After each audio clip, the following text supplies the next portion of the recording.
Okay, welcome. We are delighted to get going today. We have a wonderful presentation with a number of presenters that I think you will all enjoy today. We are continuing with our program series on Erich Neumann, his life and work, and his connection with C.G. Jung. This is our third seminar. The first seminar we did a couple months ago. That one is available for anybody to view as a free introduction. And we are continuing now with the third in the series. Today's is on Neumann, religion, and the Numinous. We have four presenters, which is a rare treat. You will see them all joining us today. And that includes Ann Lammers, Tamar Krohn, Erich Shalit, and Murray Stein. So they are the presenters. Murray and Erich are the series hosts, but they will be participating a fair amount. Erich was unable to join us fully for the first couple, but he's doing much better, and we are so thankful to have him here today joining us, hopefully for the future ones as well, but we'll have to see how that goes. My name is Steve Buser. I'm the Asheville Jung Center host. You will occasionally hear from Ryan Deegan. He is the Asheville Jung Center technician in the background today. We are set for 90 minutes to 120 minutes. We'll definitely meet at least for the 90, and if there is discussion and desire to keep moving forward or extra material, we will go the full 2 hours. You can engage us through questions in a number of formats. The best is actually to raise your hand when you come to the question format. Raise your hand is a button that you'll click on your screen, which tells me that you'd like your microphone opened, at least a request to have it open. And if you have time, that's the best way to engage because you can speak directly with the presenters. If you're shy or don't have a good environment to do it from, you can hit the question button and type out a question or even email it to us. Those three ways are available. Occasionally, we have so much material, we're not able to do many questions, although we're hoping that we can indeed engage today in discussion. We have a significant list of countries joining us today. I won't read through them all, but you can see right there that we have a wide variety of people joining us, and we are delighted for the international feel that our programs have been able to carry. There's a couple of housekeeping pieces. Just make sure that your audio settings are correct. If you can't hear me, which you can't hear if that were the case, but at least you can read on the screen, that you would need to click one of two choices, microphone and speakers for the audio. That will allow you to hear the presentation through your computer speakers. You can also call in by telephone if needed. Very few people do that option, but it is available if your internet is not working well or other reasons you may choose to do so. Your microphone will always be muted. We can send a request to unmute it, but it will always be your choice to unmute your microphone or not. Make sure to hit the full screen mode, which will allow the image to get larger. And you can usually change which is the primary window you're looking at, which can be the presenters or slides if we're having to do slides at the time. We are taping, as we always do. So please know that if you speak a question today, it will be recorded. And if you email us a question, make sure to let us know if you'd rather it be anonymous. The next Neumann series in approximately a month is Neumann on the Feminine, featuring Lance Owens and Rena Horat. I'm probably botching those names. I apologize in advance if I have. But we continue to have some amazing presenters that will be going forward with the series. I'm going to very briefly introduce Murray Stein, and then Murray and Erich will introduce some of the other hosts. Murray, virtually all of you know, he has been our anchor presenter for probably almost 10 years. He is very connected with ISAP Zurich, International School of Analytical Psychology. He's co-editor of Turbulent Times, Creative Minds. That's a book that he and Erich both co-edited. The images there on the screen. Do make sure to take a look at that book if at all possible, because so many of the presenters have been involved in that project with Neumann as well. So I will turn this to Murray, who will go forward with the other introductions. So thank you very much. Thanks, Steve. Well, it's a great pleasure to be with you here today and to have our guests. Ariel and I have looked forward to this series for quite a long time. I'm so glad that Ariel is back with us now, and I hope he will be for the rest of the series as well. And we have Ann Lammers and Tamar Crone. I will introduce Ann, and Ariel later will introduce Tamar. About Ann, I'll say very little, except to say that she's a long-standing friend of mine. We've worked together on several projects in the past. I got to know her originally after reading her book on Jung and Victor White, Jung's in Jung's shadow, standing in Jung's shadow. Is that it? No, I'm close. There's something about the shadow in Jung. And it was the first major study of the relationship between Jung and Victor White. Victor White's letters to Jung and their correspondence had not been published at that time. I worked with Ann and Ulrich Erich to get those letters released, and Ann edited them, did a marvelous job editing those letters. Took her a long time, and it's meticulous scholarship. She really proved her worth and her skill as a scholar in that project. And then after that, we did a performance of the letters together. So we worked on quite a few things. And now she's deeply engaged in editing unpublished manuscripts of Erich Neumann.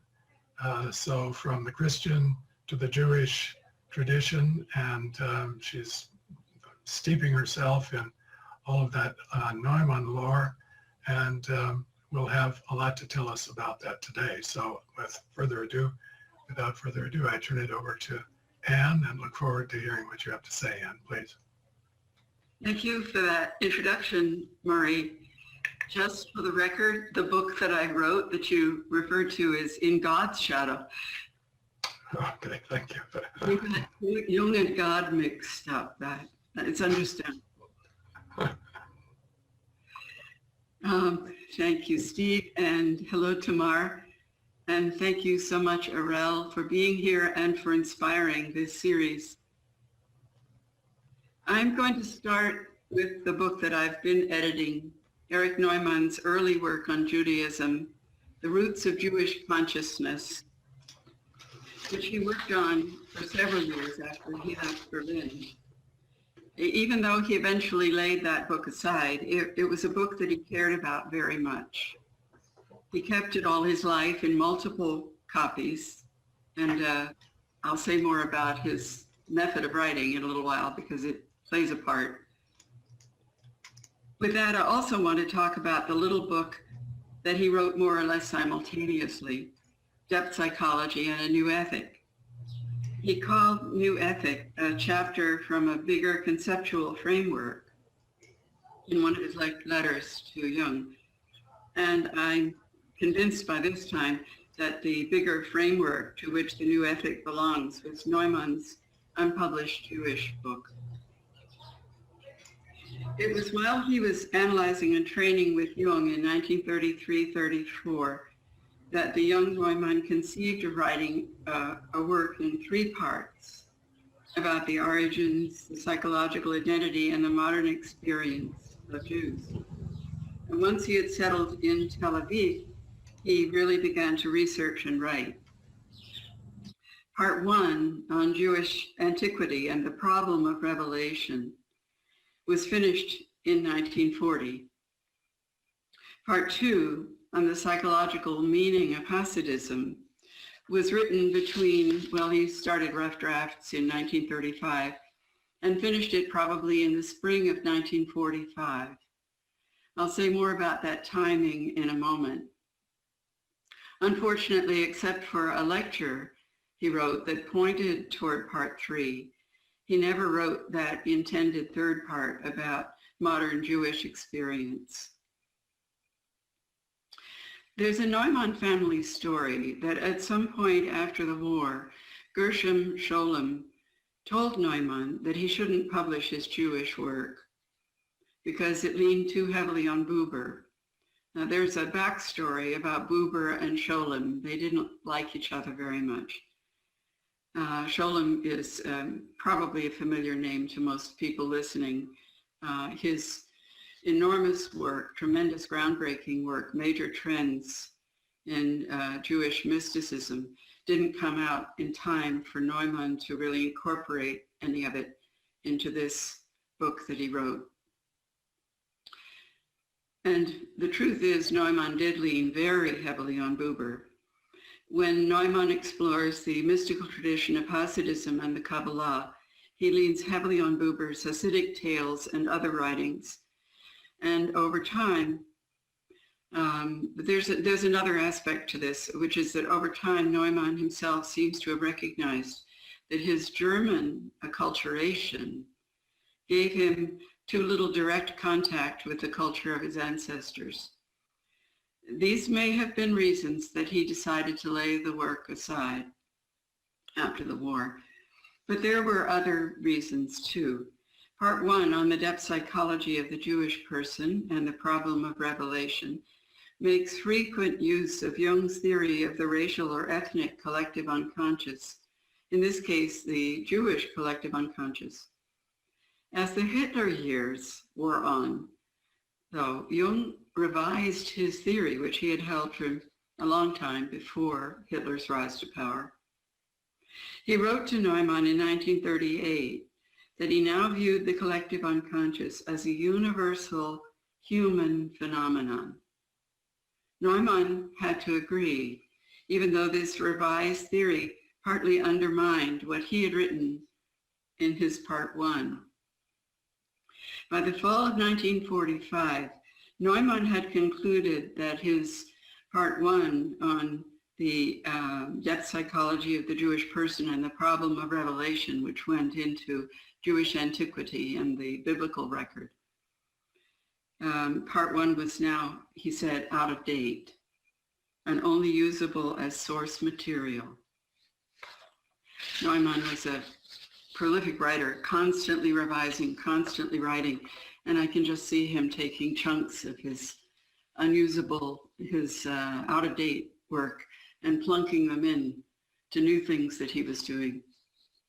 And in fact, we can see that he did.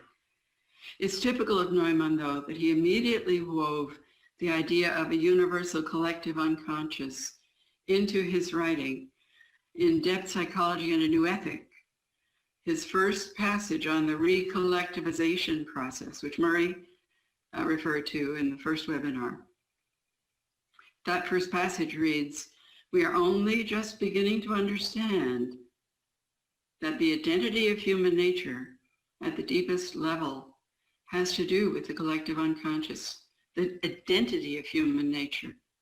Then he defines the collective unconscious, in case we missed the point, as the precipitate of all identical and original reactions of the species Homo sapiens. Collective unconscious is shared universally. At this time, he was still working on Part 2 of his Jewish work about the psychological meaning of Hasidism. His letter to Jung, dated 1 October 1945, contains a statement which I think helps us know when that part was finished. The Jewish problem and the work on it ended for me at exactly the time when it became conspicuous in the world in an indescribably gruesome way. And I put the German original up on the page because I want to underline one word in that sentence, augenfällig. Conspicuous, literally it means falling on the eyes, or as the French would say, ça saute aux yeux. While Neumann was writing his work on Hasidism, the plight of European Jews was growing steadily more appalling, but the truth about it was not yet widely exposed. The true situation became unmistakable, augenfällig, to the whole world when the death camps were liberated. Neumann seems to be saying that he finished his work on the Jewish problem around the time when the first horrifying photographs of the camps were published. My translation, by the way, is slightly different from the one that was published in the Jung-Neumann correspondence. There, the word augenfällig was translated palpable, and to me that speaks to a different physical sense, the sense of touch, whereas in the German, it's really about what you see. Can we take the slide down now for a moment? Right, thanks. This hunch about Neumann's experience in deciding not to publish part 2 is reinforced for me by a certain mystery that I found while I was preparing that part for translation. To my dismay, I discovered that a 37-page chapter, Life in This World, was missing from 2 of Neumann's carbon copy typescripts of his second part. This chapter is called Life in This World. The chapter and its subsections are still listed in his table of contents. Passages from this chapter are cross-referenced in other chapters, but 37 pages are lacking in his 2 best copies of part 2. And let me say about Neumann, he apparently typed up his own illegible handwriting. He used the typewriter and he used several carbon copies so that he created identical final versions. And then he took lower carbon copies, the less beautiful ones, the less legible ones, and that's where he put his revisions, because he was a consummate writer and constantly revising. So he wrote his handwritten revisions and sometimes typewritten revisions and stuck them in to a lesser carbon copy. Then eventually, and we can see the evidence of it because he kept everything, he copied over in his beautiful handwriting the corrections that he'd made and put them into the top carbon copy, or the fair copy that wasn't a carbon. And that's the one he would have eventually sent to a publisher. I'm convinced of that just from living with him for a while in this handwritten and typewritten form. We were lucky in the end that the poorest carbon copy, the bottom one, still had those 37 pages intact. They're not terribly legible, but they're there. And an early version of part 2 also had this chapter. That was really lucky because there are sections of that early version that were identical, and you can pick them up and they're more legible there. So for transcribing, it really helped.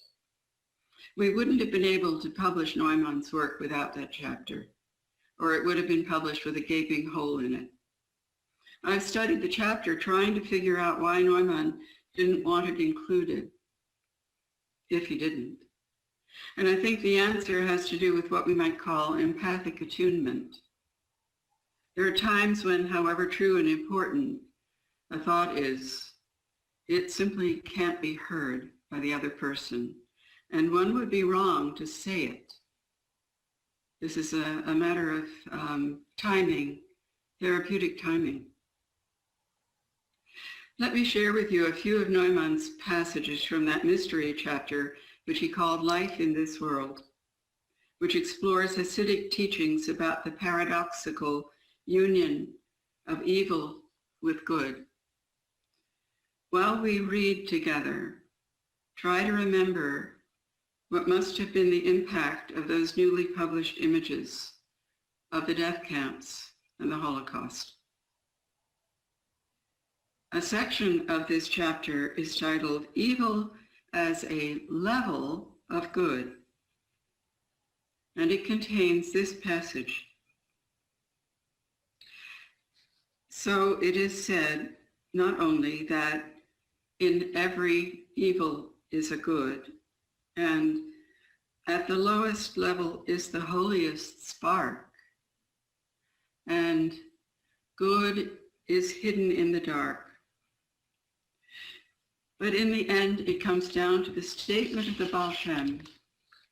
Evil is also good.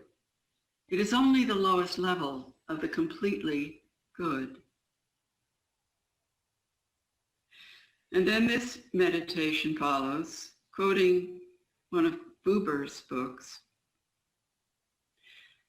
The indwelling splendor, Shekinah, embraces all worlds, all creatures, good and evil, and she is the true unity. How can she bear the opposites of good and evil in herself? But in fact, there is no opposition, for evil is the throne of good. Another section of the missing chapter is called Acceptance of the World. And in that section, we read, the task of accomplishing the union of above and below is based on the principle of accepting the world. For in our time, the greatest piety, greater than all learning and prayer, is to accept the world as it goes and as it stands. And that quotation is not Buber's, it's from one of the Hasidic rabbis. So these are difficult things to read when you're immediately impacted by the revelation of what happened in the camps. The revelation, the true, full revelation of what was going on during the Holocaust. At some point, Neumann, we assume it was he, removed this whole chapter from the book, not from one typescript, but from two. I think we can take down the slide for a little while. Thanks. If he'd wanted to revise this chapter or to use it as raw material for something else he was writing, I imagine he only needed to remove one copy. But rather it seems that maybe he intended to cut it out completely. But if so, he must have realized that he had a problem, because without this chapter, part 2 becomes incoherent. Hasidism is paradoxical, insisting that creation in its wholeness includes the shadow side. You will also recognize this as a central teaching of Jung's. And it's a biblical teaching, which both Jung and Neumann knew and quoted. You may be familiar with Isaiah 45:7. I form the light and create darkness. I make peace and create evil. I am the Lord that doeth all these things. Neumann firmly believed in the paradox, but I think at the end of the war, it was very difficult to publish passages that read like a celebration of evil, viewing it as part of the wholeness of creation, part of what makes earthly life as a whole good. Now, Neumann himself never abandoned the unitive teaching. He reframed it for his depth psychology and a new ethic. You've heard a few key passages from that mystery chapter, Life in This World. Now, here's a passage from Depth Psychology and a New Ethic. The logical consequence of the old ethic was the rejection of life in this world, the rejection of the earth and the earthly, and not least, the rejection of man himself. In contrast to this, the new ethic, with its acceptance of the negative, represents both the self-affirmation of modern man and his acceptance of the earth and of life in this world. Several pages down, Neumann writes, the transformation of the negative was the basic psychological problem of alchemy. And then he goes on, the same problem is found in a parallel but different form in the Kabbalah and in Hasidism.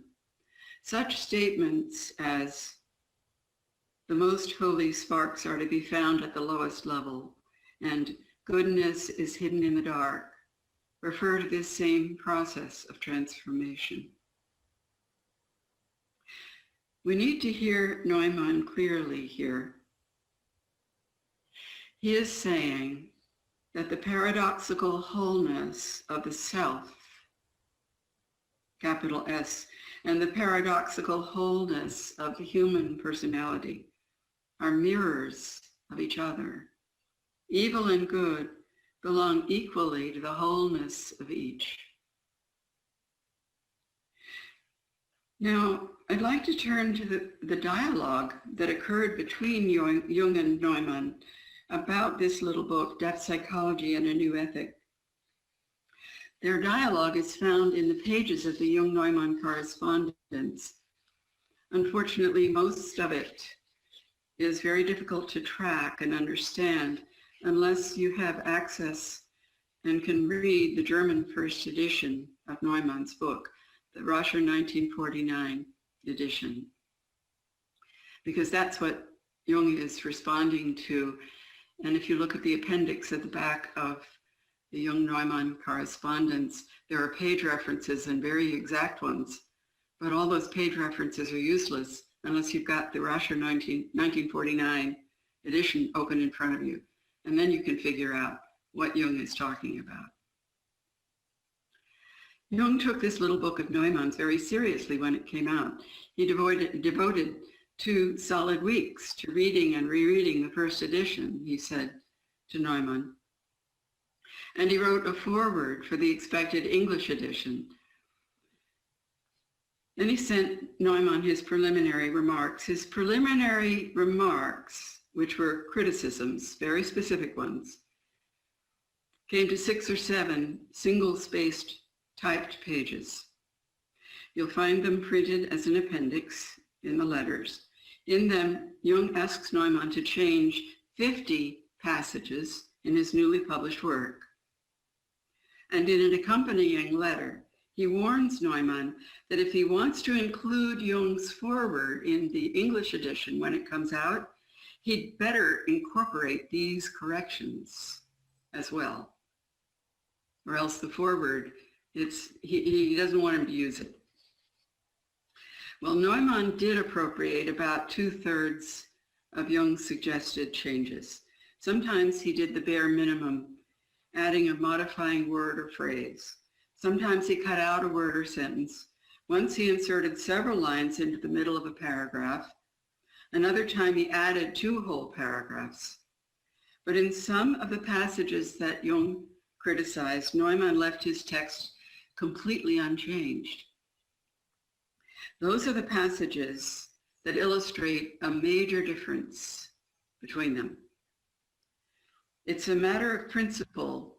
Neumann could bend, but he couldn't abandon his basic position.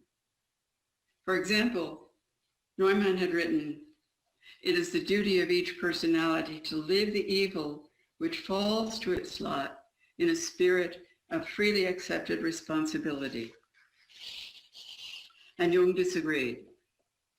He wrote, "As a freely chosen activity, this would be either highly immoral or impossible. In reality, it is a matter of meaningful suffering."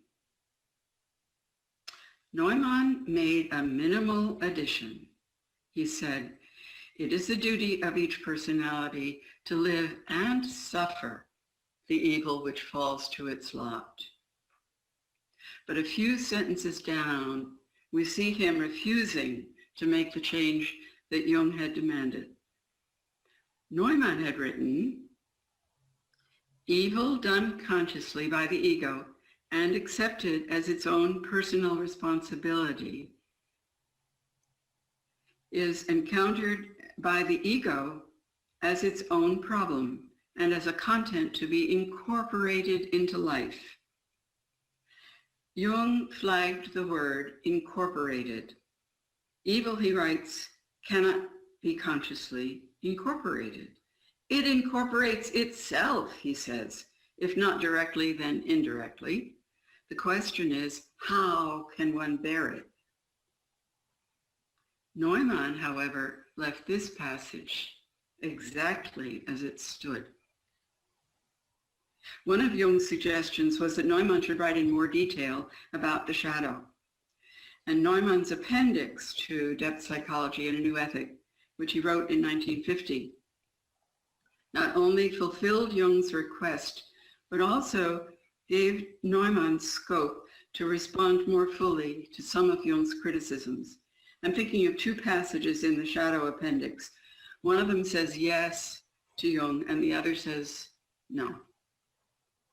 In his first edition of A New Ethic, Neumann had gone a little too far in using the Nietzschean phrase, beyond good and evil. He wrote, "This forces the ego into a new orientation which demands a beyond good and evil as the precondition for a valid life." Jung quoted the phrase back to him, beyond good and evil, and added an exclamation point, and then said dryly, "This would surely be an inflation, it seems to me." Neumann apparently agreed, for he deleted that phrase and substituted for it a relativization of good and evil. Then in his appendix, we find him not only adopting Jung's position, but putting it even more strongly. The change of attitude toward the shadow, which is essential for the healing of the sick person, has nothing in common with any megalomaniac condition of being beyond good and evil. However, on one topic, as I've mentioned, Neumann really clashed with Jung, and Jung knew it. He addressed the sore point before beginning his critical remarks. He wrote to Neumann, "I do not wish to discourage activity, but only to emphasize that the shadow or the unconscious absolutely cannot be eliminated from the world and made subject to consciousness." And then this is my emphasis. It's rather a poignant phrase. "We can only learn how a grain of corn must behave between hammer and anvil." Jung's theme of suffering endurance is unfolded in many of his critical remarks to Neumann. For example, he writes, "In the face of the evil we are considering, one has absolutely no free choice.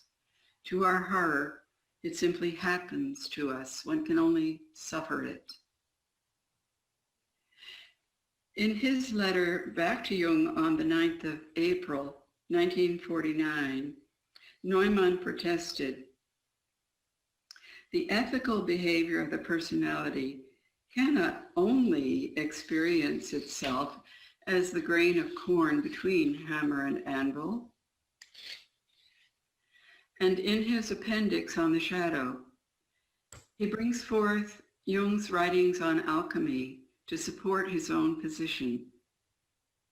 As Jung has shown, the real secret heretical aim of alchemy is not simply to endure the shadow and accept it in a passive way, but actively to seek it out and to redeem it in the opus magnum.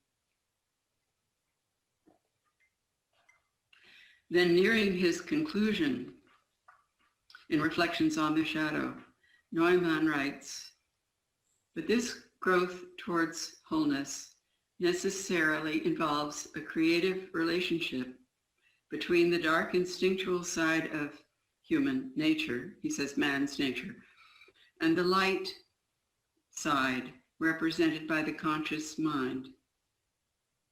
Only then, when the creative interrelationship of light and shadow is accepted and lived as the foundation of this world, is life in this world truly possible." I can't help hearing echoes from the missing chapter, Life in This World. Neumann was deeply occupied with this existential question. In the face of evil, what makes earthly life possible? The answer he proposes is a partnership between the conscious ego and the self. For this partnership to have meaning, for it to be effective, wirksam, he insists that the human being must have more freedom than a crushed grain of corn. When Neumann's Jewish work is published, next year we hope, you'll see that this conviction was rooted in his understanding of the ancient prophets, whose ego stability was essential to surviving the full force of Yahweh's power. Last June, when I presented a portion of this lecture at the Pacifica Institute, someone in the audience asked if I thought that after the Holocaust, Neumann went on believing that evil belongs to the wholeness of creation. I said I thought so, but I couldn't show a lot of evidence. Today, I'd like to finish with a passage from Neumann's letter to Jung. This is one that Nancy Ferlati quoted in the last webinar, dated 14th of June, 1957. This is the letter that contains his vision of the ape man and the abyss. It comes later than that vision, but not too much later.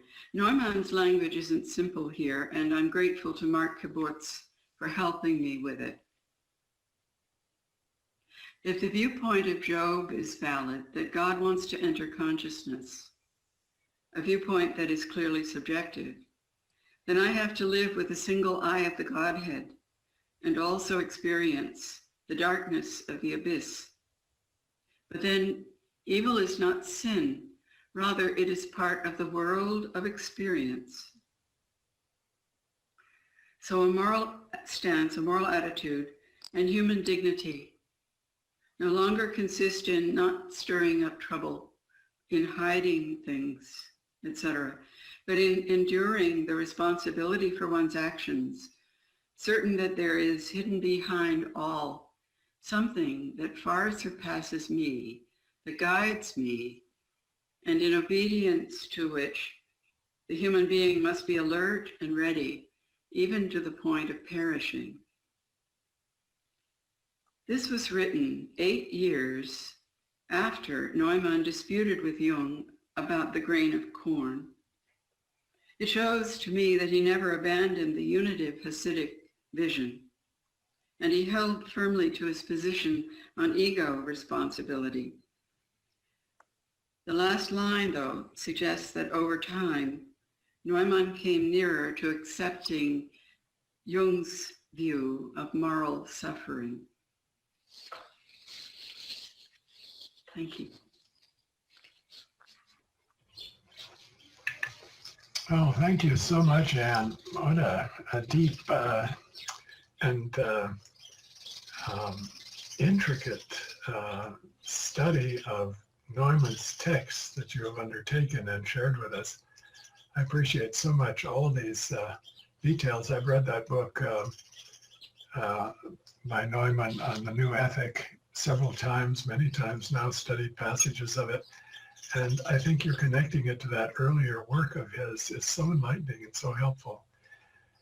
In the discussion, I would like to ask you to comment on similarities and differences between the discussion of the problem of evil between Victor White and Jung on Privatio Boni, and his discussion with Neumann on the problem of evil. They sound in a way similar, somewhat different, coming from different philosophical backgrounds, White and Neumann certainly, but still there are connections to be made there, I think. But I don't want to take that time now because we want to turn this over now to Ariel, who will introduce Tamar, and then in the discussion, maybe we can come back to that question. I'd like to hear you say something about it. I also want to thank you, Anne, for this outstanding presentation. You are, of course, the editor of that forthcoming major work of Neumann's that will be so interesting to compare Neumann's views with Jung's, and Tamar is involved in that same project as a consultant and as a translator, in fact, of the work from German into Hebrew, with her specialty, with Tamar's specialty as well in Buber, which comes to great use in this context. I also want to say that I'm very glad to join you all in the webinar, and I want to thank you, Murray, for leading this webinar and other webinars in such an eloquent way as you do. Both Tamar and Anne have contributed valuable chapters, very valuable and interesting chapters to Turbulent Times, the volume that I've had the honor to edit together with Murray.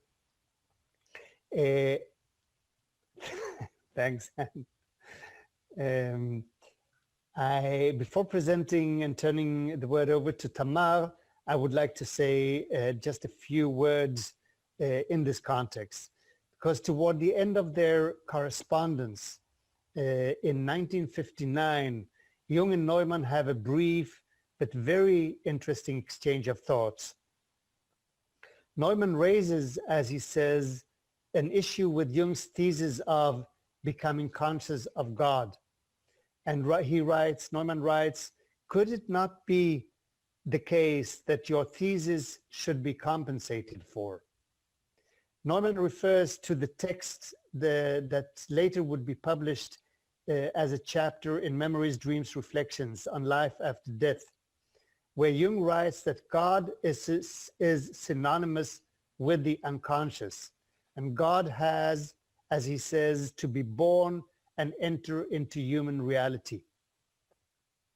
Neumann, in that context, compares it to the self and ego in psychological terms, and says, if the self contemplates you, Jung, as the ego, then the self is not unconscious.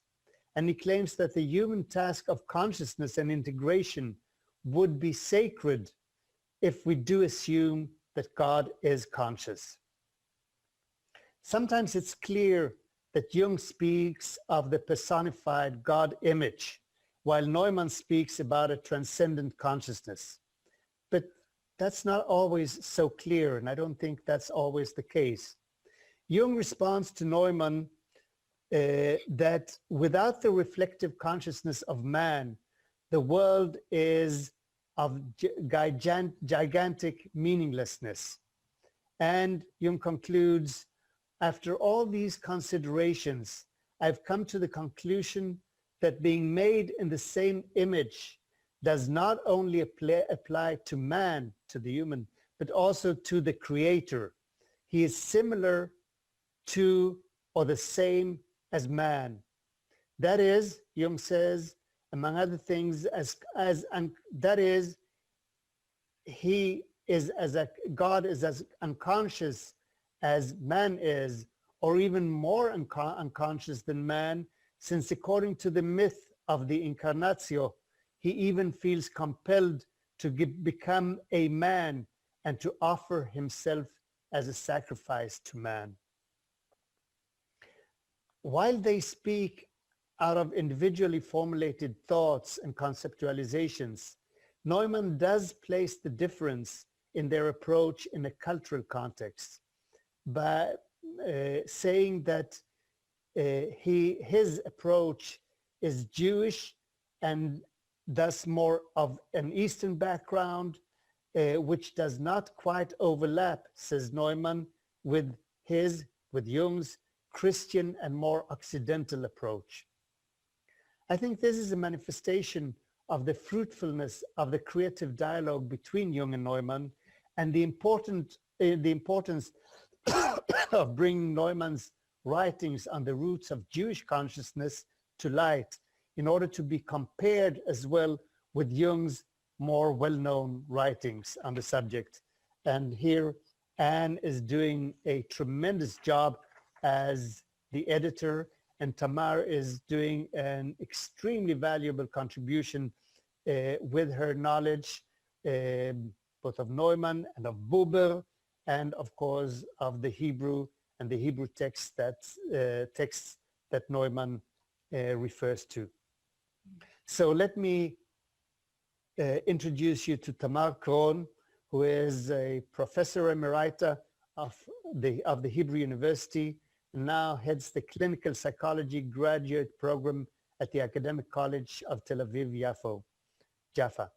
She is a clinical psychologist and a Jungian analyst who has published a number of articles, chapters, and books, and presented, of course, at several international conferences. One of her main areas of interest is the meta-psychology of Erich Neumann. In fact, together with David Wieler, she has translated 3 of Neumann's Erasmus papers from German into Hebrew, and is now engaged in, as I said previously, in translating the roots of Jewish consciousness from German into Hebrew.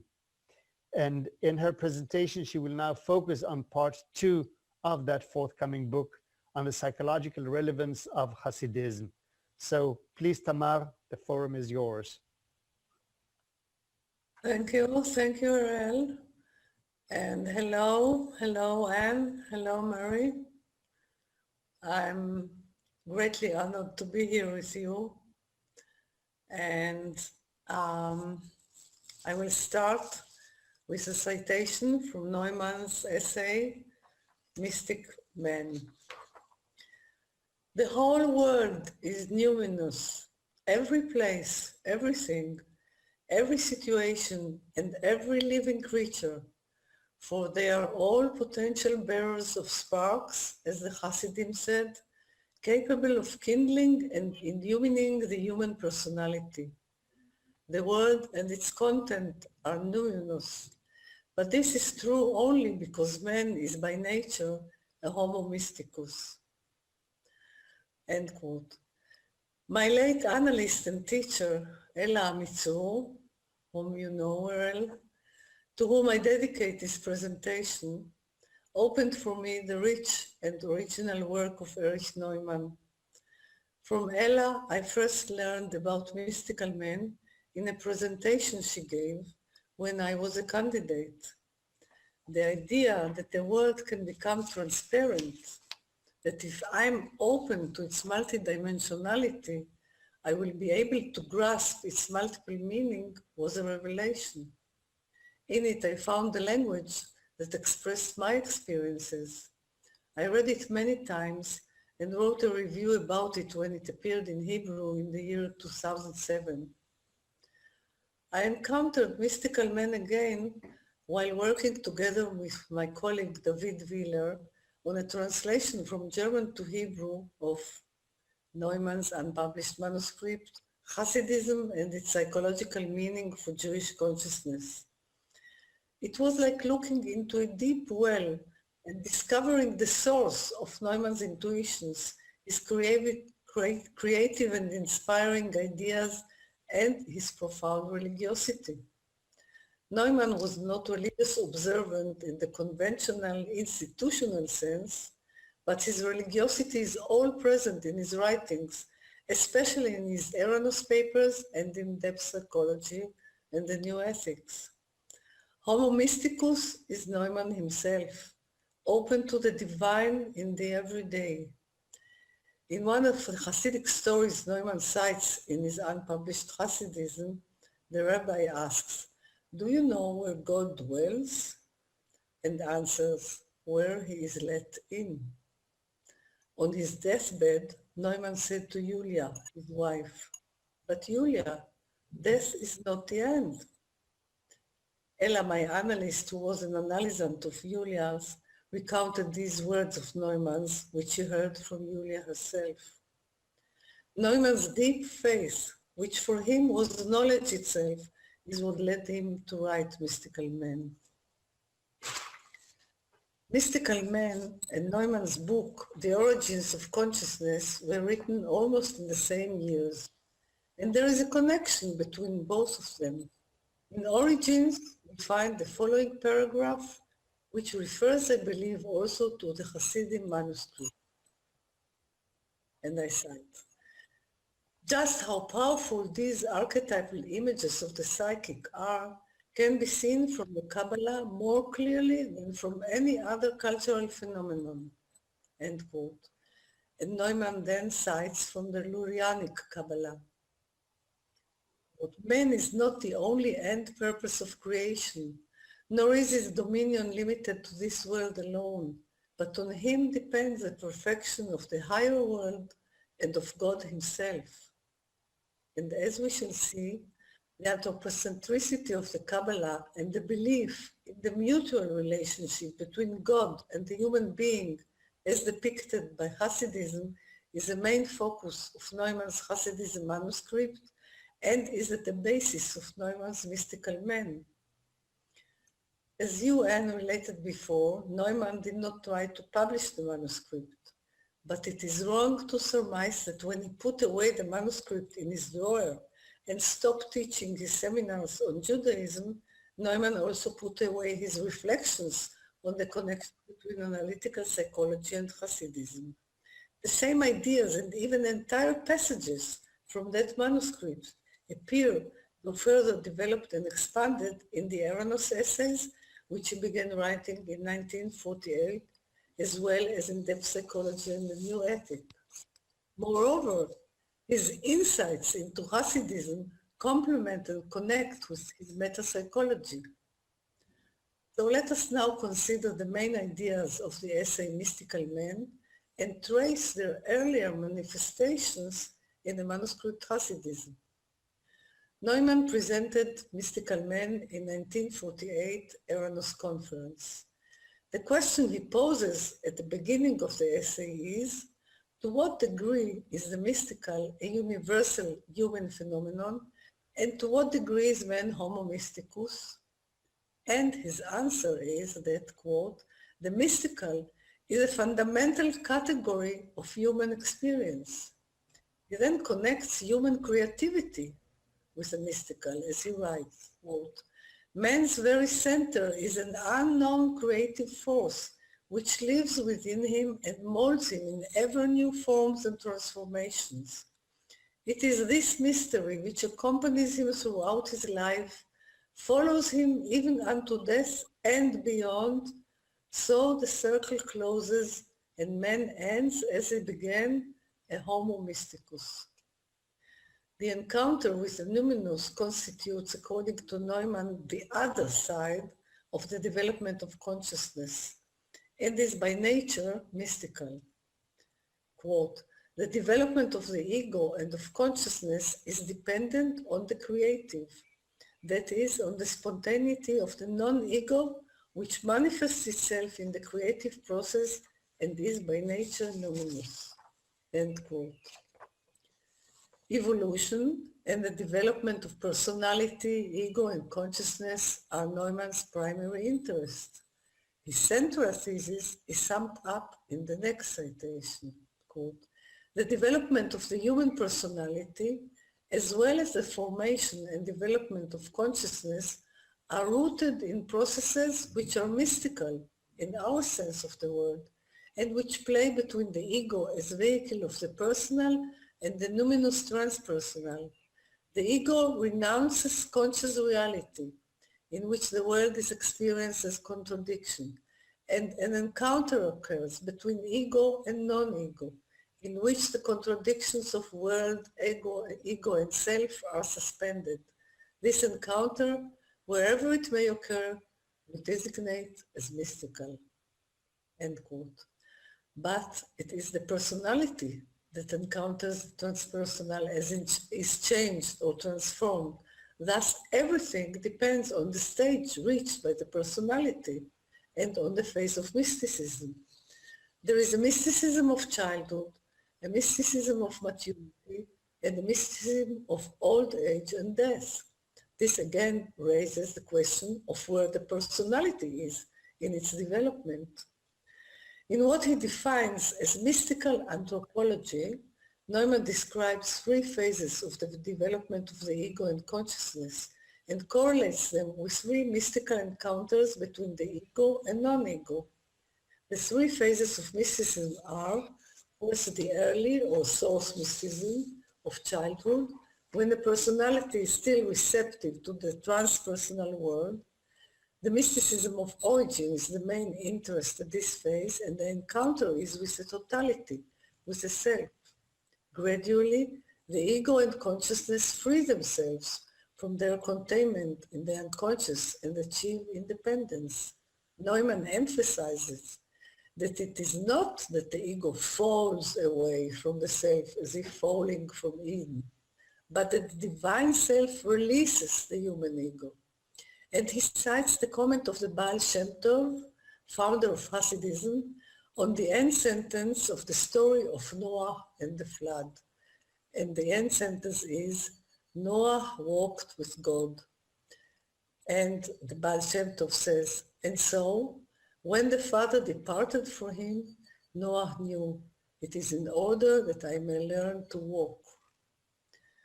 The next phase is that of the heroic battle of the ego, which correlates with the mysticism of rebirth and of love. This transformation mysticism is based on renouncing the participation mystique and accepting the polarity and the duality of the world and life. The hero fights the dragon, but also unites with the higher man, and by spiritual rebirth gets his divine nature. Neumann writes, quote, by creatively transforming the world, the heroic ego proves that the Numinous dwells not only in man, anthropos, but also in the godlike ego, vehicle of creative division and decision. And decision here refers to the ethical decision. The third phase is that of last stage mysticism, leading to integration of the personality, synthesis of the conscious and unconscious, and the centrality of the field of the self. This is the higher mysticism phase when the world becomes transparent and the person becomes transparent to himself as not only ego, but as ego-self axis. Mystical experience becomes conscious, as also the possibility of symbolic life, when everything in the world becomes a symbol and a part of the Numinous. It is in the description of last stage mysticism that Neumann presents Kabbalah and Hasidism as the culmination of transformation mysticism. And he calls it the actualization of Messianism, a name that, as we will see, he had given 10 years earlier or 5 years earlier, I don't know, and you have the years, in his unpublished manuscript, Hasidism, to the mission of Tikkun Olam, the mystical recreation of the disrupted world. It is the mission and the work of every individual, for each one of us can redeem the sacred sparks in every now and in every here. Mystical experience, if properly integrated, is creative and world-transforming. If poorly integrated, it turns towards nihilism. The condition of the ego after its mystical experience, the encounter with a non-ego, is the decisive factor. There are two kinds of mystics. Those who get stuck in the Euroboric mysticism, reject the world, and long for mystic dissolution of the ego. And there are those who bring back from the encounter with the non-ego their enhanced creativity as their contribution to the world. Hasidism is that kind of mysticism which advocates living in the here and now, rejoicing in the world and hallowing the everyday. In relation to this, here is Neumann's unique interpretation of the Hasidic doctrine of the sparks and of Ein. Ein is the Hebrew word for nothingness or the void, which he presents in his manuscript Hasidism. The same ideas and even entire passages from that manuscript appear, as we saw, in Mystical Man. In Mystical Man and in his writings on creativity, Neumann relates the Kabbalistic Ein to his concept of the creative point of nothingness, which is the origin of consciousness and central to the thinking on creativity. Neumann describes the Kabbalistic Hasidic concept of the void or nothingness Ein in the Hasidism manuscript thus, quote, the world according to Hasidism rests upon God's creative Ein, the dynamics of which are not only latent in every element and object in this world, but also rhythmically animate and liberate this world.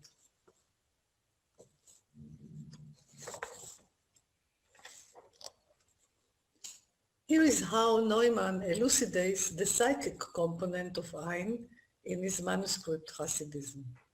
Quote, The Ein is the locus of the rebirth of consciousness, which re-emerges from it in a new, vitalized and expanded form. What this means is that the concept of Ein and its identity with divine wisdom accords with the psychology and metaphysics of the creative process, since all creativity arises out of the unconscious, the deepest level of Ein, beyond the reach of ego consciousness.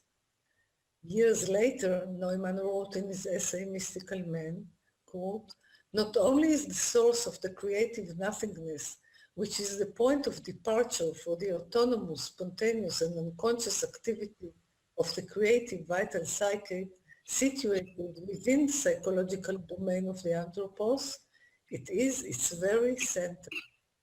And in the same essay he writes, quote, "The creative void stands at the center of mystical anthropology as part of a depth psychology concerned with the nature of the creative process, but at the same time it stands at the center of all mystical experience which circles around the hiddenness of the Godhead. Analytical psychology calls this center the self. And thus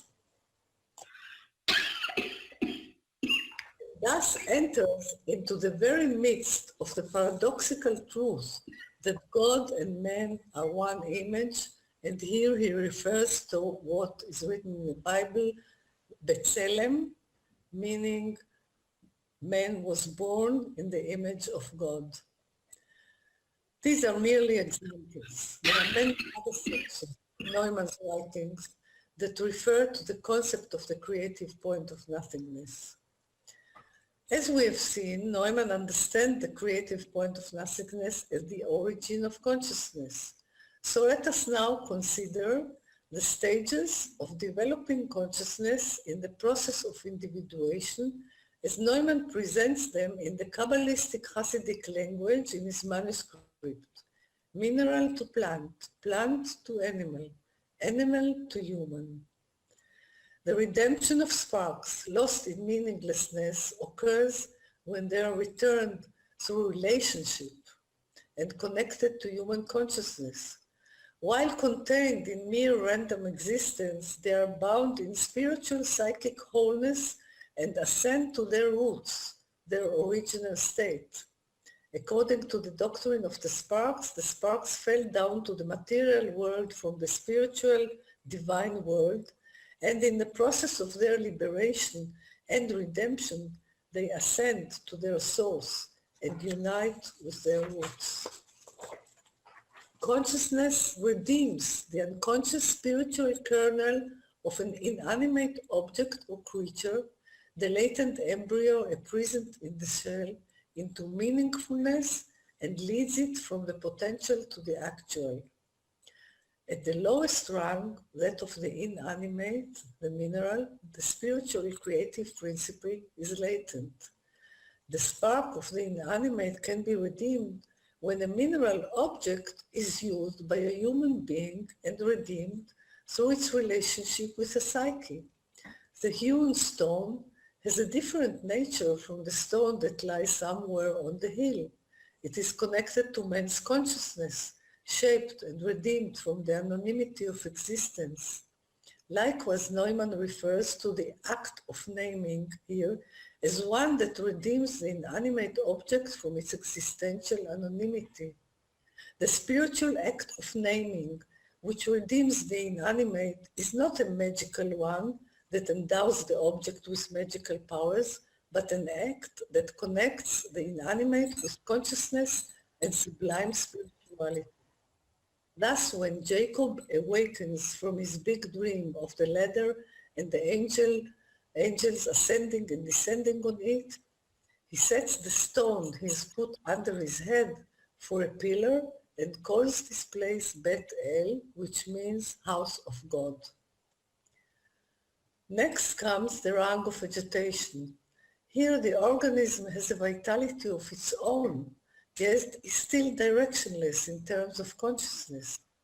The spark is closer to its essence here and reveals something formerly latent and locked, though it is still directionless from a human perspective. The world of vegetation represents life of a unique kind. It grows and lives in time, though it is restricted in movement by its roots. The realm of vegetation is more wondrous and enigmatic than the mineral realm. That is, it reveals more of the living secret of the divine. It is in the animate rank, however, where for the first time, intentionality and the creative urge reveal themselves as self-determining movement and instinct. Here, the active aspect of the world appears, and the desire of the spark is revealed in its movement towards the human psyche. The movement is expressed through affects and emotions. These three ranks, mineral, vegetable, and animal, are inherent in nature, and their inner symbolism represents the path of transformation from the depths of the unconscious towards consciousness.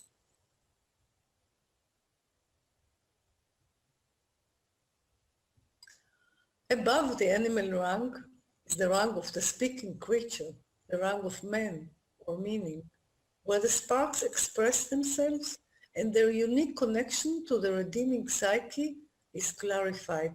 On this rank, the self-redemptive process within the human psyche is unveiled. Man, as a representative of the spiritual in the world, becomes self-reflective and bestows meaning on the world. And above the rank of meaning is the rank of the symbolic. The subject of experience on this rank is not the speaking creature, the ego, but rather something transpersonal. The redemption of the sparks appears here not like the redemption of objects and creatures or human beings, but as the redemption of the divine itself. At this rank, the destiny of man and the world have become part of God's redemption. As an example of this, Neumann relates the following Hasidic tale. A disciple of the rabbi of Apt related this story. Once I was present at a conversation my teacher carried on with a widow. He spoke to her of her widowhood in good, comforting words, and she allowed her soul to be comforted and found new strength. But I saw that he wept, and I too began to weep, for suddenly I knew that he was speaking to the divine present, the Shekhinah that is forsaken. Here, at the highest rank, writes Neumann, individual experience is symbolically elevated. The earnest manner in which the rabbi spoke to the widow reveals the symbolic aspect, and the meeting becomes an instant of revelation. The occurrence is unveiled and transformed into an event between humanity and God himself. An everyday occurrence becomes allegorical. Though it remains worldly in content, it bears a different meaning. The world is always a symbol. It reaches the individual as a messenger of God in order to bring revelation, which is the recognition of the symbolic nature of the act that brings about the redemption of the sparks. In his essay, Mystical Man, Neumann returns to that same story of the widow in relation to the highest level of mystical man, as he writes there, quote, "This level synthesizes two attitudes which at first seem mutually exclusive, one which takes seriously the concrete situation in the actual given world, and another which looks on its encounter with the numinous substratum as the only authentic reality. Their synthesis constitutes symbolic life. If in everything, in every situation, a numinous background can break through, leading to the mystical encounter between the ego and the non-ego, and thence to illumination, everything in the world becomes a symbol and a part of the numinous, and the world becomes a symbol and a part of the numinous." Further on, in his Hasidism manuscript, Neumann uses the phrase, the actualization of Messianism, which we met before, by which he means a radical shift from the future to the present, from there to here, from outside in. This actualization corresponds to the radical internalization of the problem of redemption. Redemption is not reliant on external forces, but only on the individual, here and now, fulfilling the messianic rank of his soul.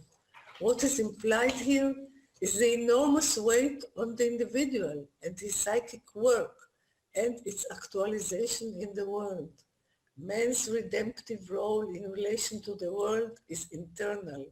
He transforms himself through the transformation of the sparks of the world and thus transforms the world itself. In Mystical Man, Neumann says almost the exact same thing. Quote, the actualization of Messianism, a process that culminated in the popular mystical movement of Hasidism, overcame the provisional character of a life spent outside of history waiting for a millennium. Redemption of the sacred sparks in every now, in every here, that is the essential task.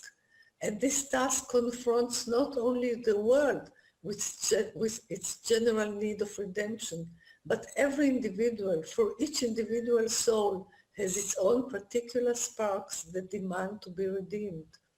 This mission of the individual is in its profoundest meaning an actualization of Messianism.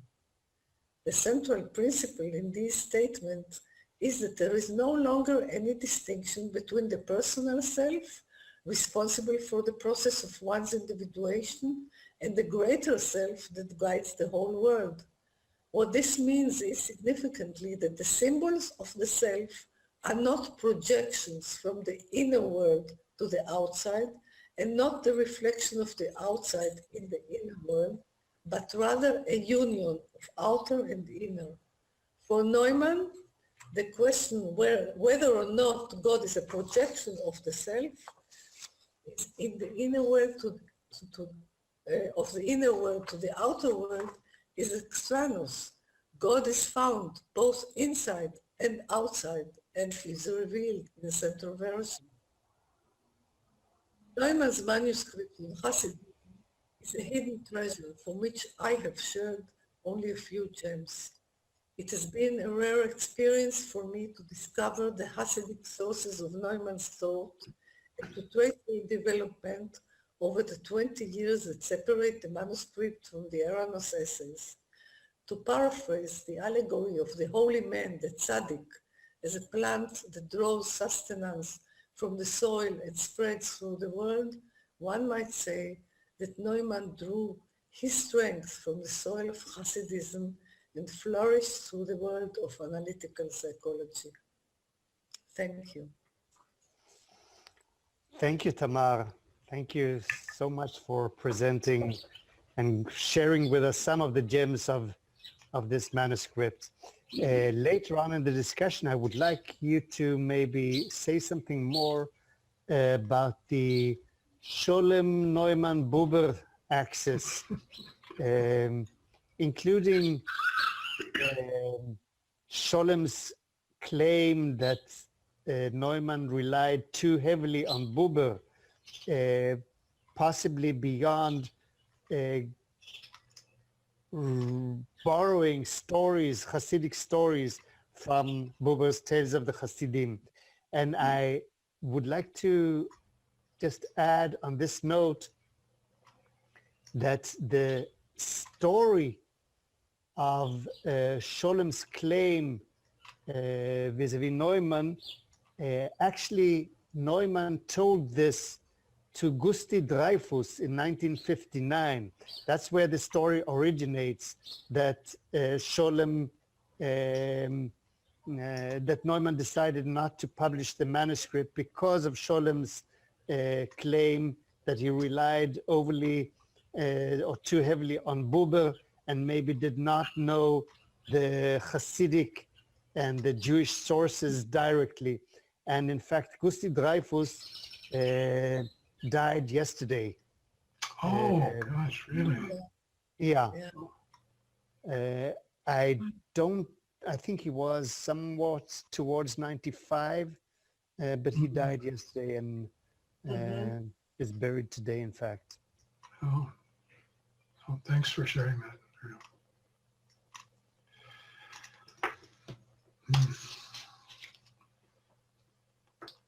Well, maybe we could just start by having a little bit of discussion among ourselves, and then we can open it up to others. But I also would like to hear about that Buber-Scholem difference, and what was their difference in approach to these stories and to the Hasidic background. So Tamar, maybe you could share with that. And I'd like to ask Anne about the Victor White Jung discussion of on the problem of evil versus the Jung Neumann discussion on the problem of evil. Why don't we start with you, Tamar, since it's fresh in our minds about Mystical Man, one of my favorite essays of Neumann's. I think it's brilliant. It was very controversial. He gave it at Eranos, and the Zurich Jungians were quite upset by it. C.A. Meyer walked out in the intermission, refused to listen to any more of it. I think it was so brilliant that they couldn't quite absorb it and felt some envy or something. I don't know. It became very competitive. But it is a fabulous essay, Mystical Man. And would Scholem have criticized Neumann's approach to Mystical Man, since it was based so much on Buber? Well, I tried to clarify it, but I have to say I'm prejudiced because I'm okay, that's fine.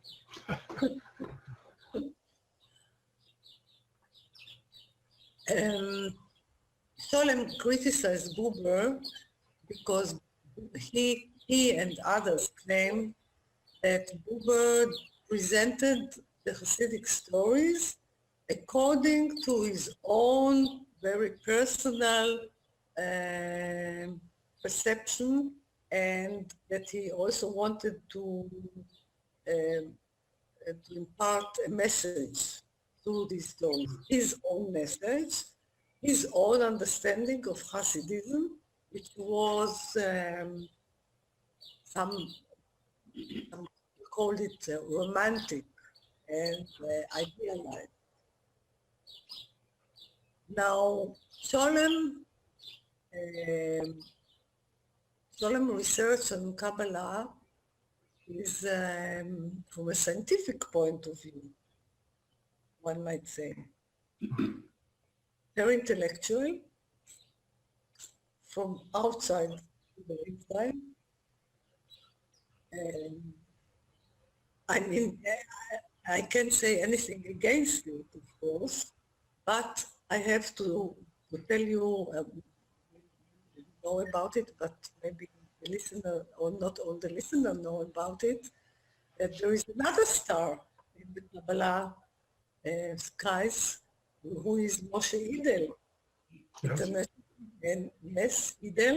internationally known researcher of Kabbalah, who was also had also a big fight with Scholem, because Idel is going into the soul, I would say, the soul of Kabbalah, and the magical aspect of Kabbalah, and he presents a very different picture of Kabbalah than Scholem. Now, Scholem had a central position here in Israel and in the university, the Hebrew University, Buber did not. So Buber was kind of also ostracized here in Israel because he didn't agree with Ben-Gurion and with his policy. Now we know that he was right, but I'm not talking about now. Okay. And it's true that Neumann relies a lot on Buber, but not only on Buber. For example, he relies on Horodetsky. Horodetsky was a researcher of Kabbalah and Hasidism even before Buber. And again, when I went to look for Horodetsky's books in the Hebrew University Library, I almost couldn't find them because Sholem didn't like Horodetsky. See? Yeah. The politics of academia. Right. This is the politics of the academy. And I don't believe that only Sholem's criticism prevented Neumann to publish the manuscript. I don't believe in it. It may be what Yuan told us, maybe that he,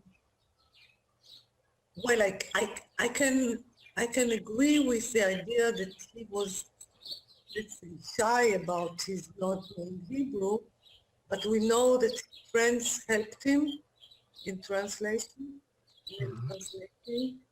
and he studied very deeply into the text. Well, we want to be sure to give time to our audience to ask questions, and we can come back to some of these later if there aren't any questions from the audience. But could we just shift now for a moment to Anne and on this problem of evil that was so central to the Young-White relationship, really the breaking point, their difference, Privatio Boni and so on, they just couldn't get past that. Did Jung, do you feel in his discussion with Neumann, did he change his views, or did he advance his views in any way from the discussion with White, which was a bit earlier, or more or less simultaneous, I guess, very close in time? His conversation with Victor White didn't begin until the end of World War II. So his conversations with Neumann preceded the ones with White. He began to talk with Neumann in 1933. He began to correspond and visit with White in 1945.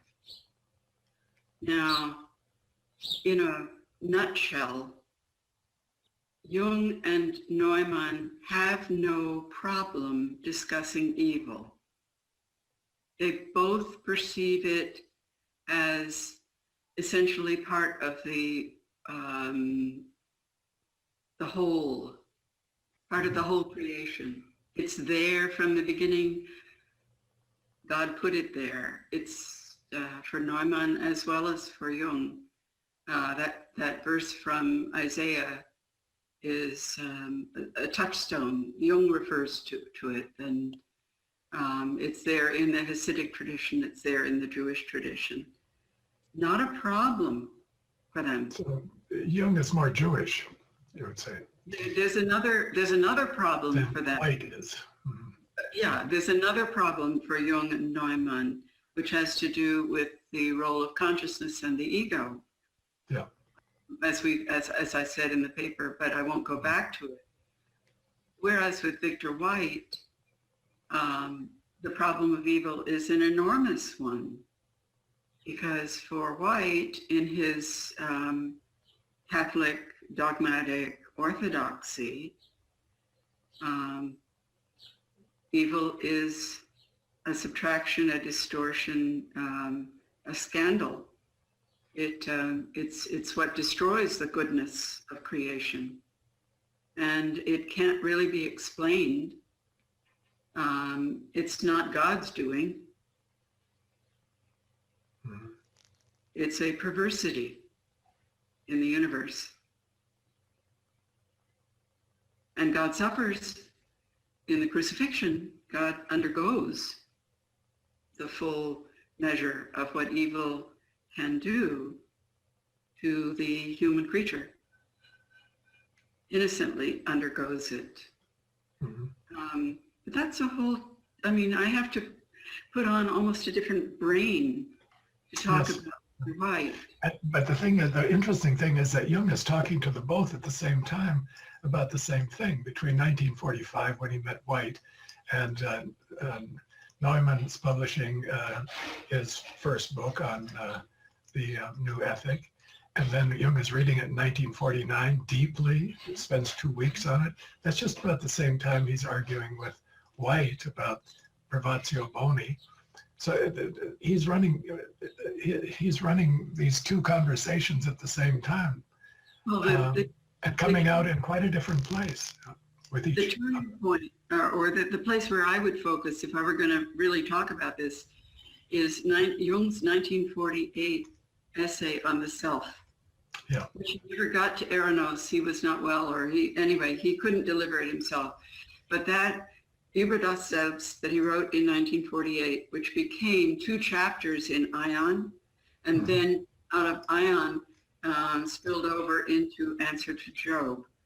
That's a whole creative upwelling for Jung, talking about wholeness, the self, the place of evil, and what's missing from the Trinity, the fourth that's missing.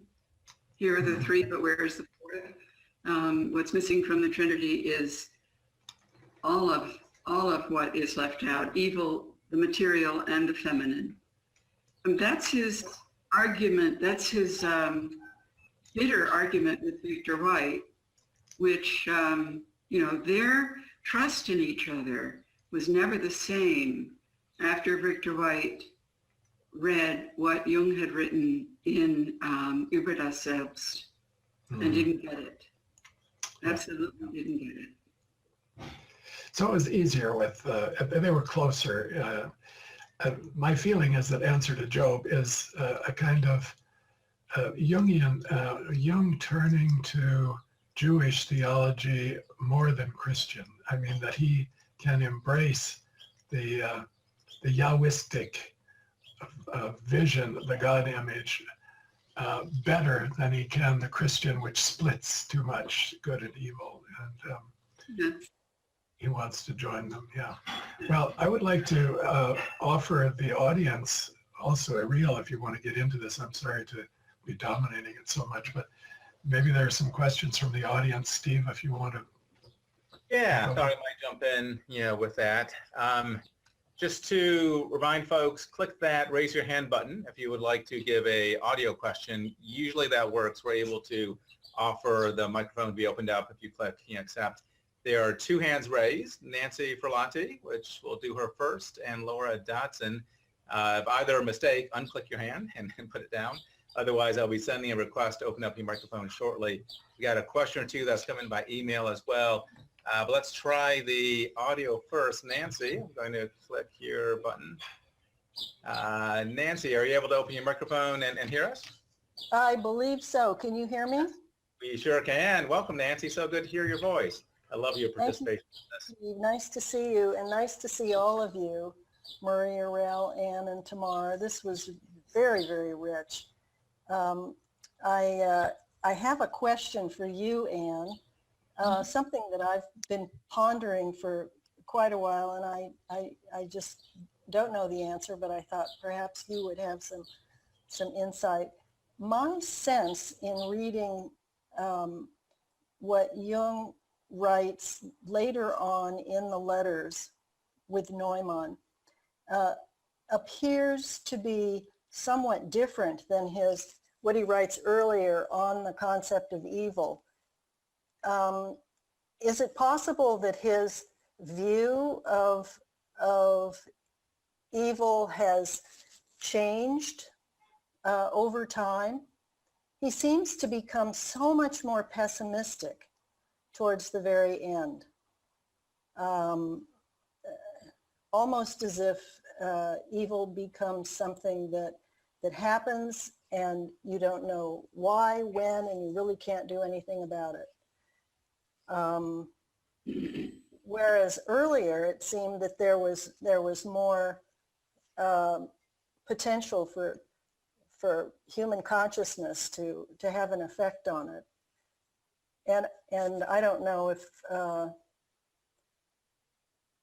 if there's any truth in that, or if you'd have any comment on that. He just seems to be really quite pessimistic towards the very end.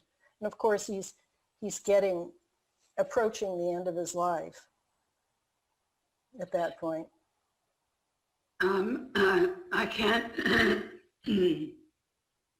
can't talk about the later letters as with as much information as you can, Nancy. I haven't spent enough time studying them in that depth, but I remember a couple of things. One is in the last chapter of Memories, Dreams, Reflections, when he says, we cherish the anxious hope that good will dominate and win the battle. But it's an anxious hope, not at all certain that good and evil, that evil will not win. And I also am thinking of what he wrote to Neumann, even in 1949, so 11 years before Neumann died, 12 years before Jung did,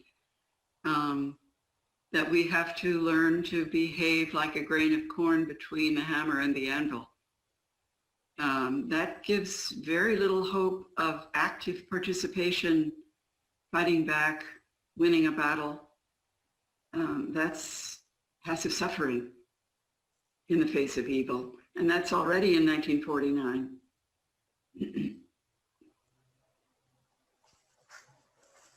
Well, it's strikingly more about what you see in the later letters? Yeah. Well, in the letters, clearly from the war on, from after the war on, but strikingly different than Neumann's viewpoint around being affected by evil and working with evil, and just a real different sensibility. Could it be, and I'm just talking off the top of my head, but this is how I feel when I'm reading Neumann, and especially when I see how he fought off Jung's insistence that ego consciousness should be put in its place. Neumann really believed in the prophetic individual and the inspired, charismatic individual standing up even to God. Mm-hmm. And that God was, the dialogue between Job and God is not all one-sided. Job stands right up to the Almighty and says, I demand justice. I demand that my case be heard. And he succeeds in getting God to come forward and talk to him. He has to lay his hand over his lips in the end, but he has stood up to the Almighty. And there is that tradition that I think Neumann never loses his sense of individual entitlement, that God is speaking to him and through him. Yeah, I see him nodding. I see Tamar nodding like mad. Yeah, yes, because it's Job, but before him was Abraham. Yeah. As you remember, about 50 just men in Sodom, and Moses. Yeah. I mean, there is a line of leaders that stood and talked to God directly and opposed him.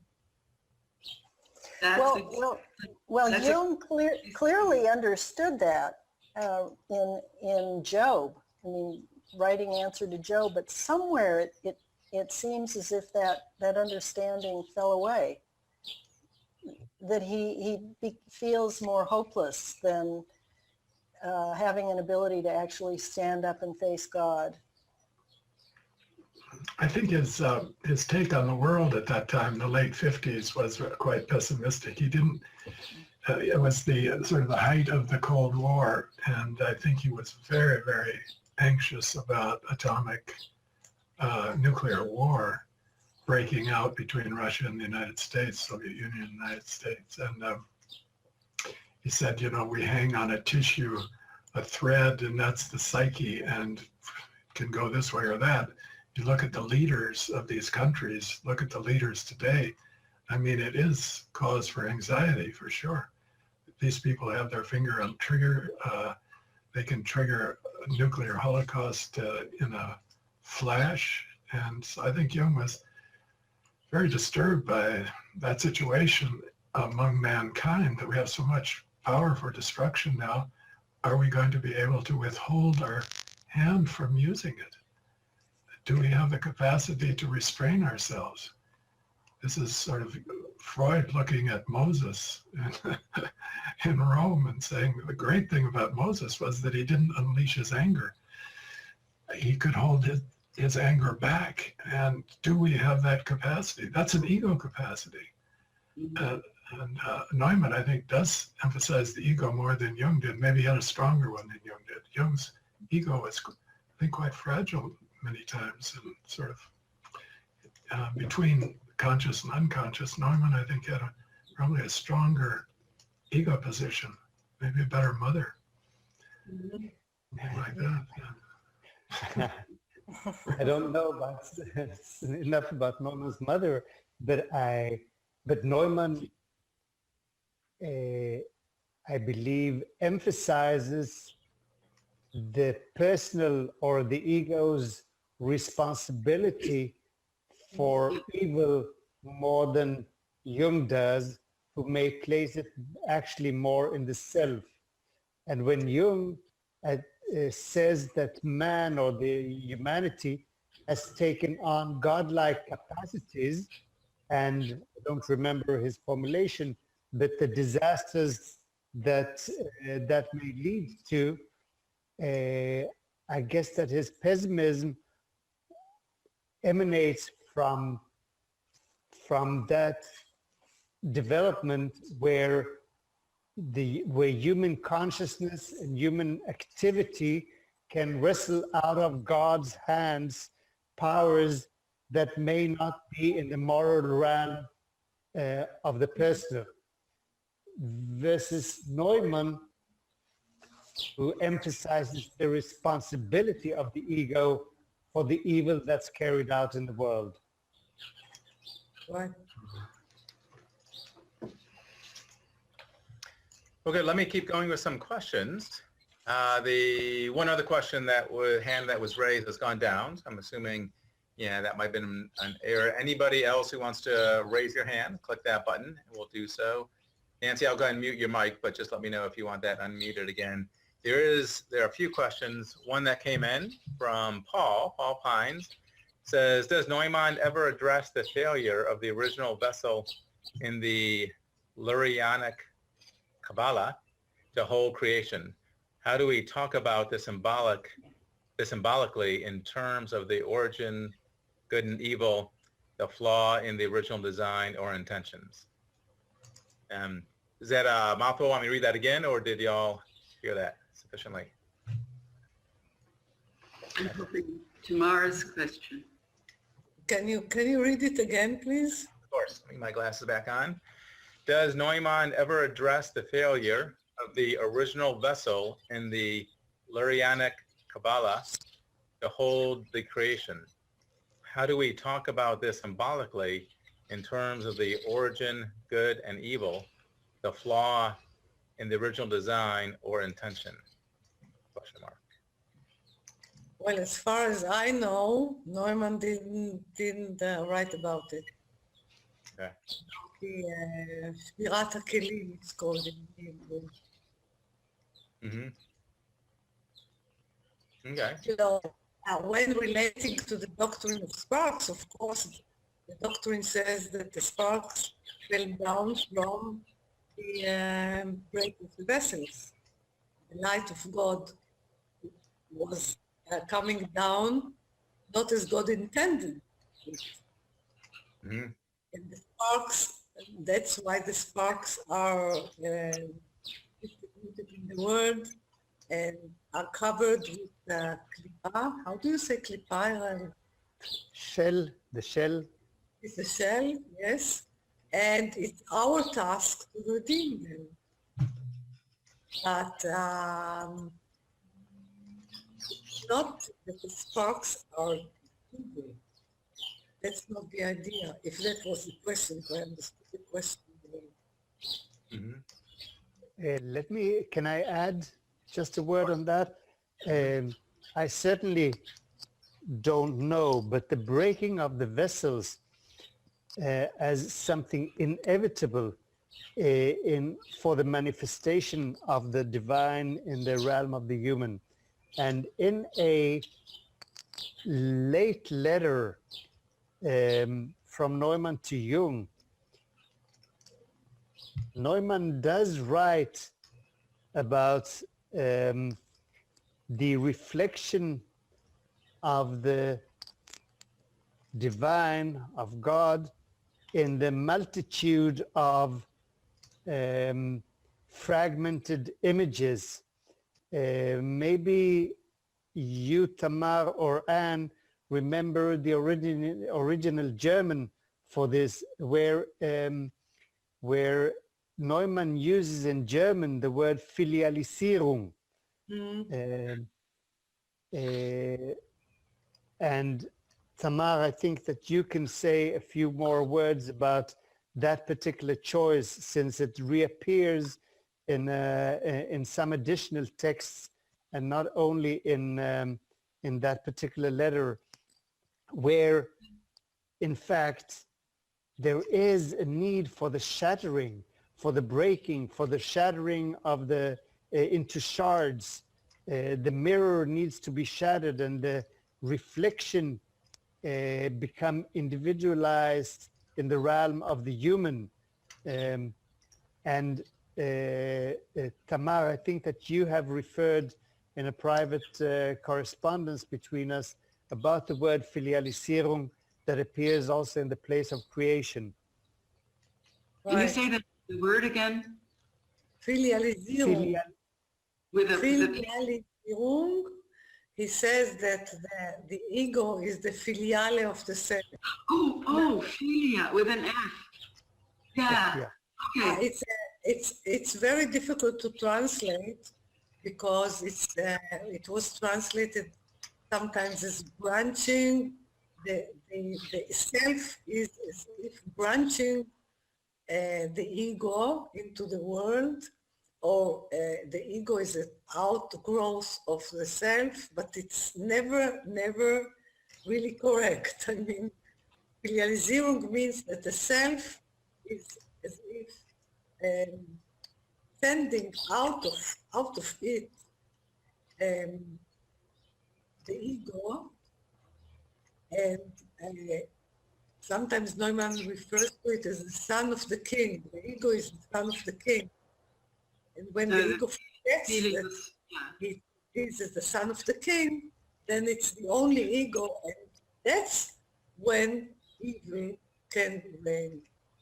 When the ego forgets that he's the son of the king. Ah, Filialisierung, I say, yeah.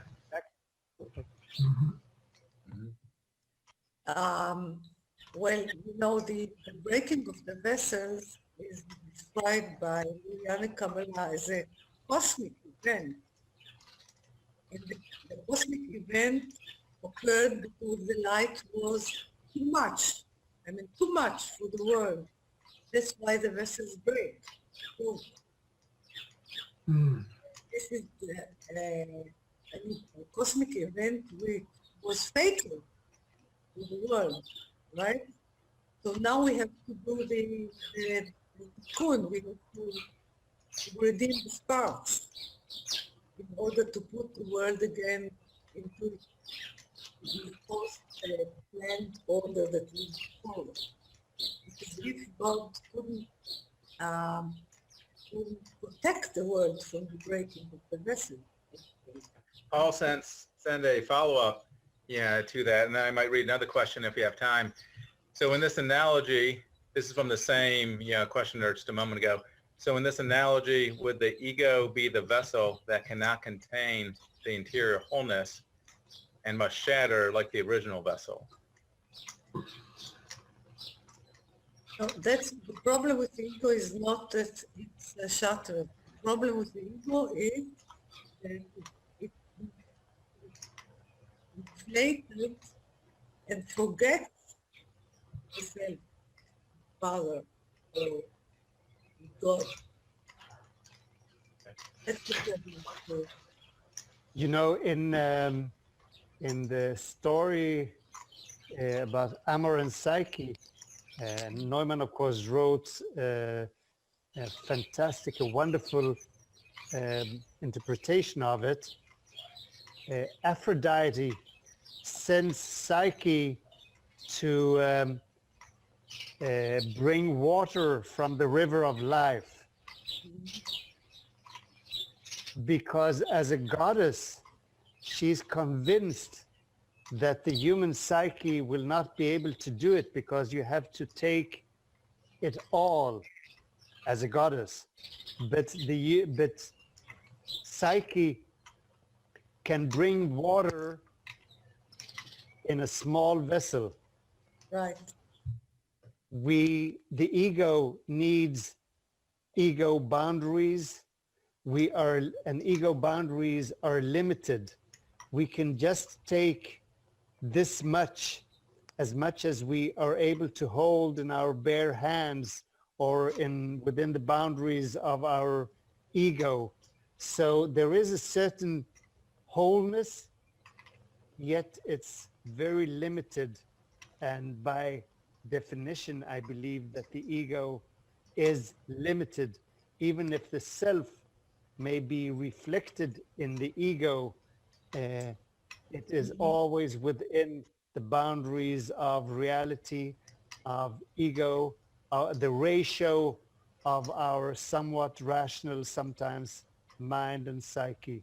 So I think that if we speak about an ego vessel, it is on a different dimension than when we speak about the breaking of the vessel or the vessels in the realm of the divine. Let me ask, go ahead. Could I jump off of that to return to something we talked about before? Absolutely. When we were talking about Neumann's conversation with Gustav Dreyfus in 1959, you brought it up, Erich. There is a piece of writing that Gustav Dreyfus did that was published in 1984 or 1980 or something. Yeah, I think it was on the occasion of Neumann's, what would have been Neumann's 80th birthday. So maybe it was in 1985. Right. In that piece of writing, Gustav Dreyfus recalls the conversation that he and Neumann had in 1959. Scholem's name is never mentioned in that recollection. All that he says about Neumann's explanation for why he didn't publish, and this goes back to the containment of the ego and what we can do in one lifetime.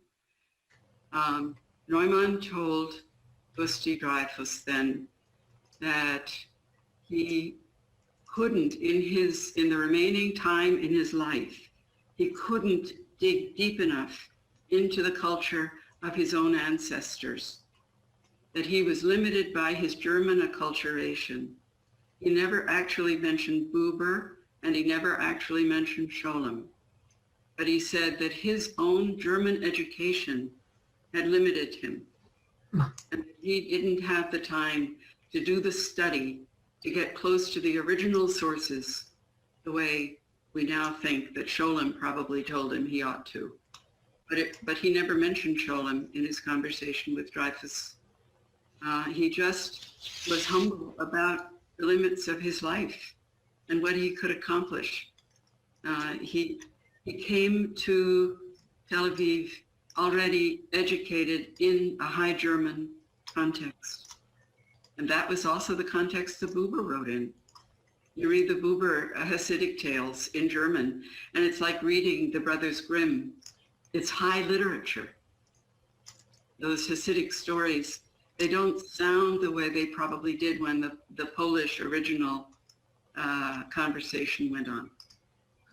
But Buber is writing for a High German audience, and that's where Neumann got his education. That's where he cut his teeth.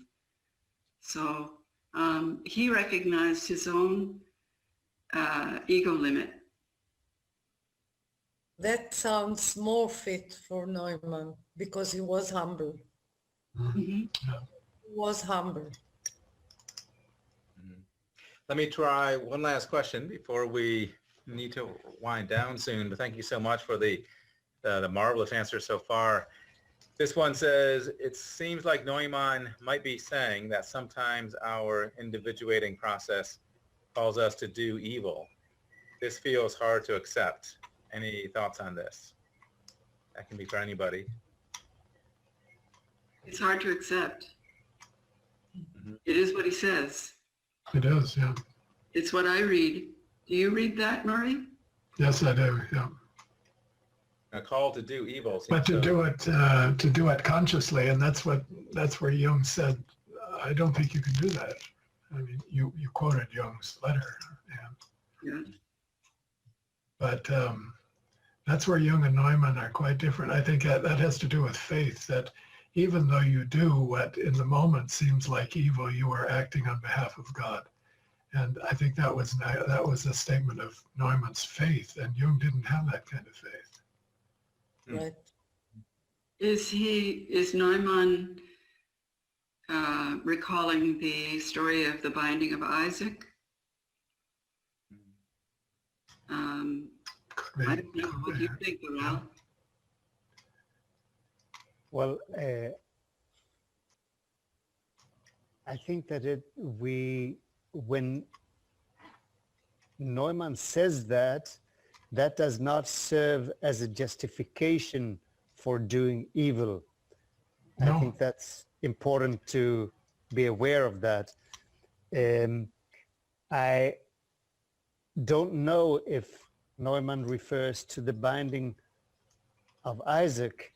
And here I guess that the difference between the sacrifice of Isaac and the Hebrew term akedah, the binding of Isaac, is important, because by the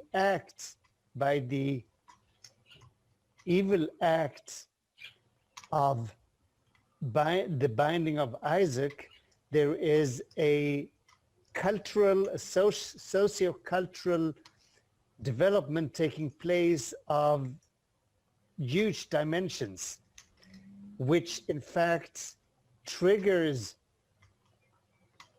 the non-literalness of the event. Abraham is on the verge of sacrificing Isaac, but he's prevented from doing it. The sacrifice does not need to be literal. It can be by replacement, by substitute, by symbolization. And I think that's an enormous cultural leap. And I think that in a similar fashion, we can imagine, and we can sometimes maybe personally know that carrying out an act that is perceived as evil, a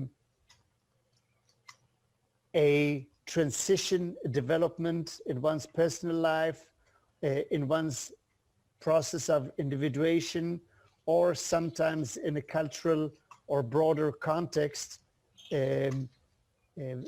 significant events can take place by what may be perceived culturally, individually, socially as an act of evil. Mm-hmm. I think that was Neumann's faith, that if you follow the voice, as he says, and it tells you that your individuation requires this act that can be looked upon as evil, you have the faith that something else is in behind the scenes that's going to redeem it in a sense, or that's going to bring it together in a larger picture that will unite good and evil. And I think Jung was more skeptical about that. The difficulty is being sure that that's the voice. That's the voice that you're supposed to follow. Exactly. It's a Testing very- the spirits. Yeah. Yeah, that's a scary thought to even entertain. Being a psychiatrist, I treat patients hearing voices all the time. They tell them to do evil. That was Jung's problem too. He was a psychiatrist.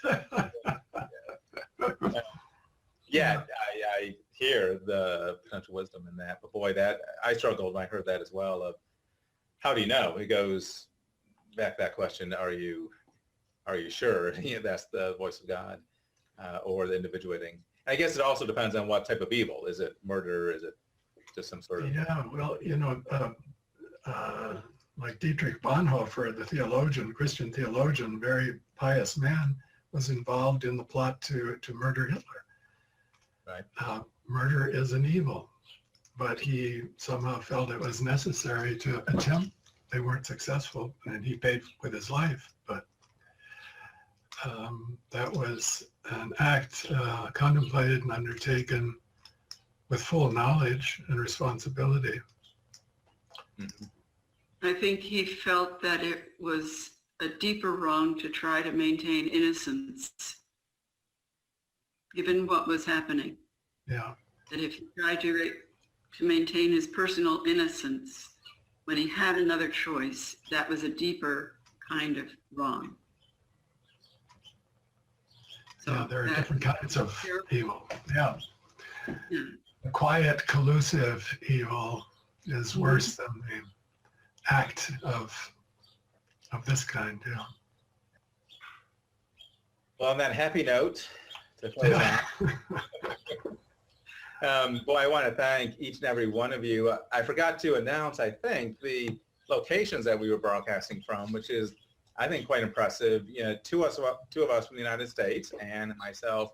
We have Murray in Zurich, Switzerland. We have Tamar in Jerusalem, and Rel in Tel Aviv. And the international energy, that we've experienced today, and the deep traditions and faiths and scholarship has been just phenomenal today. So I thank each and every one of you. You've done a marvelous job today. Well, we thank you, Steve, for making this possible. Thank you, Steve. Thank you.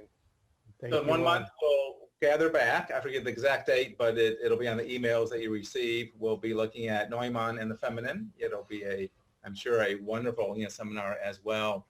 And we'll look forward to seeing people then.